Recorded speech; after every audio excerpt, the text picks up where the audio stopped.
Você sempre quis aprender a criar sistemas, sites ou aplicativos? Hoje eu vou começar aqui no canal uma série no qual eu vou ensinar programação para que você possa sair do ponto zero.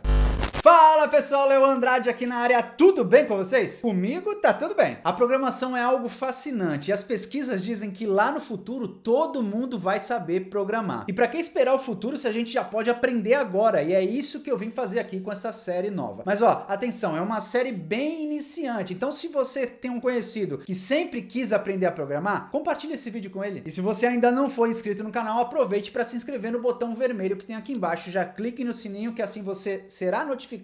Toda vez que um novo vídeo sair, você será avisado. Não esqueça do like e também de me seguir nas redes sociais, estão passando aqui embaixo, lá no Telegram e no Facebook. E não deixe de participar do grupo exclusivo no Telegram, que também vai passar aqui embaixo. Ele vai ser muito importante lá no final e você vai ver. Quando a gente fala de programação de computadores, um dos maiores erros que as pessoas cometem é querer já aprender de cara uma linguagem de programação. Nós vamos ver isso, mas não é nesse momento. Porque a melhor forma de começar é aprendendo os conceitos básicos da programação, ou seja, a lógica de programação. E se a gente aprender muito bem esse conceito, quando a gente entrar no momento de aprender uma linguagem, vai ficar tudo muito mais fácil. E ó, a lógica de programação é o grande segredo para se tornar um grande programador. E eu sei que você deve estar se perguntando aí o que é lógica de programação. Lógica de programação é uma técnica para criar sequências lógicas para resolver problemas como, por exemplo, do nosso dia a dia. E essa sequência lógica, ela também é conhecida como algoritmos. É assim que eu vou chamar aqui. E para ficar ainda mais fácil o entendimento de um algoritmo, é só você pensar em tarefas do seu dia a dia de maneira passo a passo. Então, por exemplo, vamos imaginar que a gente vai fazer um macarrão instantâneo. Então, o que a gente tem que fazer? Primeiro passo, a gente tem que colocar a água para ferver. Depois a gente coloca o macarrão. Depois de 3 minutos a gente tira o macarrão, coloca o tempero e serve. Então é uma sequência lógica para resolver um problema que no caso aí é fazer um macarrão instantâneo. Se eu fosse tentar explicar assim de uma maneira mais fácil, é só a gente pensar em passos, né? Você viu que eu dividi aí o formato de fazer o macarrão instantâneo em pequenos passos.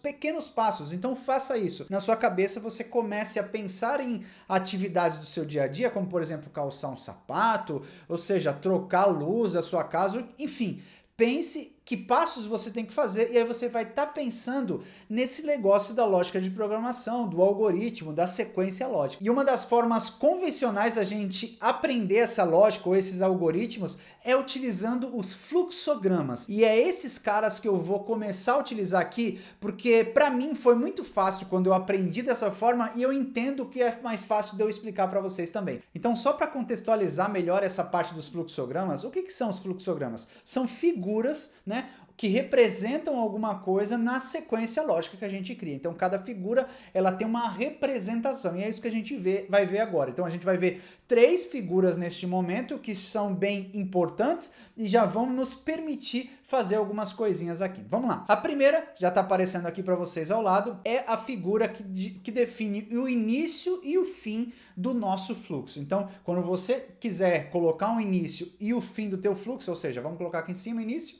e fim. Então eu coloco um símbolo desse aqui embaixo e um símbolo desse aqui embaixo. E o restante da sequência lógica, ou da nossa lógica de programação, ou do nosso algoritmo vai ficar aqui no meio. Vamos para a próxima aqui, ó. O próximo é o processo. Então é um formato de um retângulo, tá? Então tudo que a gente for processar nessa nossa lógica, a gente vai utilizar o retângulo, tá? E o último é esse formato aqui, que é para quando a gente quer dizer que a gente está querendo exibir alguma coisa para aquela pessoa que está resolvendo o problema. Então, por exemplo, eu estou querendo exibir uma mensagem no computador, na tela do computador. Então, eu vou utilizar esse tipo de forma aqui. Mas para que você possa entender melhor, eu vou criar alguns exemplos aqui, alguns problemas, vamos chamar assim, para que a gente possa utilizar essas formas. E aí vai ficar muito mais fácil na sua cabeça. Mas é importante que você anote cada uma delas para que você saiba. Então depois você volta um pouquinho o vídeo,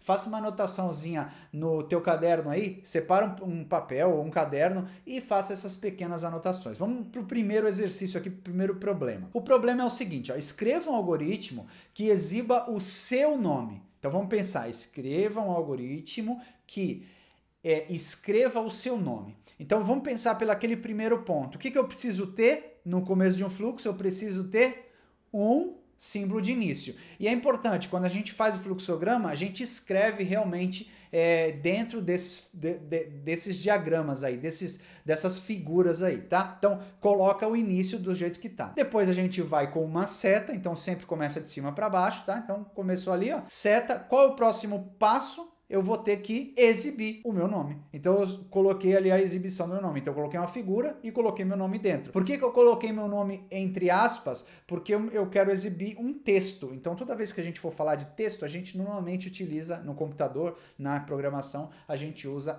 as aspas, né, para poder mostrar um determinado texto. Eu já mostrei o meu nome, já resolvi o problema, agora eu tenho que fazer o quê? Eu tenho que encerrar. Então, eu coloco o fim. Então, só para que vocês entendam, sempre tem que ter o início e o fim, e alguma coisa no meio que vai estar resolvendo o que o problema está pedindo. Então, quando a gente for pensar em sistemas, a gente já tem que pensar que a gente vai receber um problema também, seja ele numa análise que fizeram do sistema, e aí vai chegar os problemas para você, e aí você vai ter que desenvolver da mesma maneira. Aqui tá bem simples ainda. Vamos pro próximo agora, porque aí vai firmando na sua cabeça. Vamos lá, próximo. Faça um algoritmo que realize a soma entre o número 5 e o número 10. Então, um algoritmo que tem que realizar a soma desses dois números, tá? Então, vamos lá. O que é a primeira coisa que a gente tem que colocar? A gente já está começando a perceber, né? Esse símbolo de início. Então, início.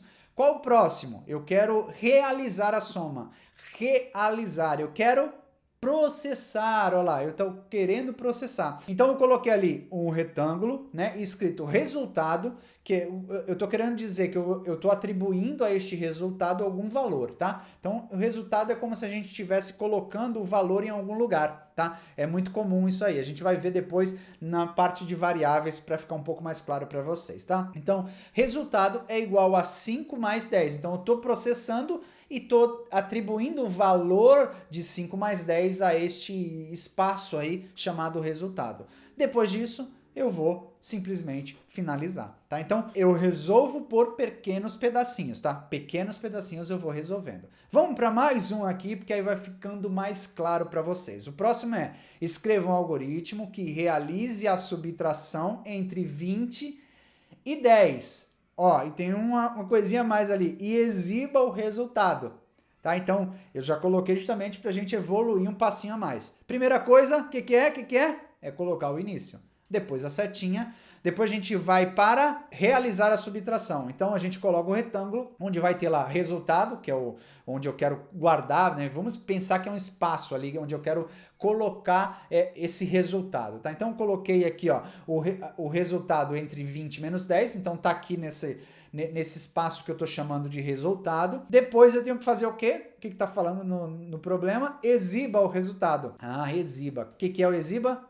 É aquele outro símbolo. Aí eu coloco o símbolo com o nome daquele espacinho ali, que o nome, na verdade, disso é variável, mas depois a gente vai ver um pouco melhor isso, tá? Então, fiquem calmos, tá? Legal, e depois disso tudo, é só dar o fim. Tá? Acho que agora ficou muito mais claro para vocês. Só que só eu fazendo é muito fácil para vocês, né? Vocês estão olhando e estão entendendo, porque eu estou explicando passo a passo aqui, mas eu quero deixar o negocinho aqui para que você faça sozinho. E aí que vem aquele momento importante que eu falei do grupo do Telegram. Eu vou reunir lá no grupo do Telegram um PDF no qual eu vou colocar o resultado desses desafios que eu vou deixar aqui no final. Então vamos lá. Eu vou deixar algo para você resolver sozinho. Vamos lá. Primeiro, para casa, tá bom? Então, para você já deve estar em casa, mas para você resolver aí sozinho.